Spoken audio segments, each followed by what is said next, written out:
اگر آدم علیہ السلام مائنس کے کیلنڈر کے مطابق 125ویں جنریشن ہے انسان کی، تو اس پہ آپ کو پتا ہے جاوید احمد گامدی صاحب، استاد جاوید احمد گامدی صاحب، کیونکہ اللہ نے ان کو عزت دی ہے، ہم بھی عزت دیتے ہیں ان کو، ہمارے جتنے بھی اختلافات ہوں نظریاتی عقائد کے. that does not mean that that man has not put an effort. He has devoted all his life to Islam.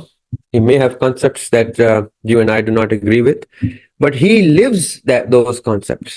یہ آپ نے اس چیز کو رسپیکٹ دینی ہے کہ جاوید احمد گامدی صاحب پوری زندگی دان کر چکے ہیں، ڈیووٹ کر چکے ہیں، ڈیڈیکیٹ کر چکے ہیں اپنے کانسیپٹس آف اسلام کے اوپر. وہ ایک مسلمان آدمی ہے. وہ اسی طرح مسلمان ہے جیسے ہم نے ریلیجن کے لیکچر 1 میں اہل تشریع کو مسلمان کہا ہے، اہل سنت کو مسلمان کہا ہے، اہل حدیث کو مسلمان کہا ہے. اسی طرح وہ بھی مسلمان ہیں. ان کی زندگی جس طرح ڈیڈیکیٹڈ ڈیووٹڈ ٹو اسلام ہے، اس طرح میری آپ کی نہیں ہے.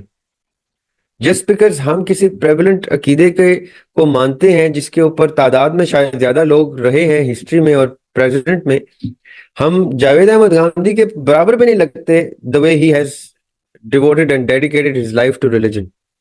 میں نے تو اپنی ان کی جتنی زندگی صرف ریلیجن کی ڈیووشن میں گزری ہے، اتنی میری پریکٹیکل زندگی نہیں ہے. He has spent more than 50 years, he has devoted more than 50 years of his life to religion. I am yet to touch the 50-year mark overall. میں کیسے اس آدمی کی عزت نہ کروں جس نے اسلام کو 50 سال آدھی صدی دے دی صرف اسلام کو، اور کتب پہ کتب لکھی، ویڈیوز پہ ویڈیوز ہیں ان کی، لیکچرز پہ لیکچرز ہیں، پوری دنیا میں ٹریول ٹور کر کے لوگوں تک انہوں نے اپنا میسج، اسلام کا میسج پہنچایا. اب ان کے عقائد سے یا ان کی طریقت سے یا ان کے کچھ قرآن کی تفسیر سے، ان کی انڈرسٹینڈنگ آف اسلام سے میرا اگر یا میجورٹی آف مسلمس کا اگر اختلاف ہے تو دیٹ اختلاف از علمی بحث.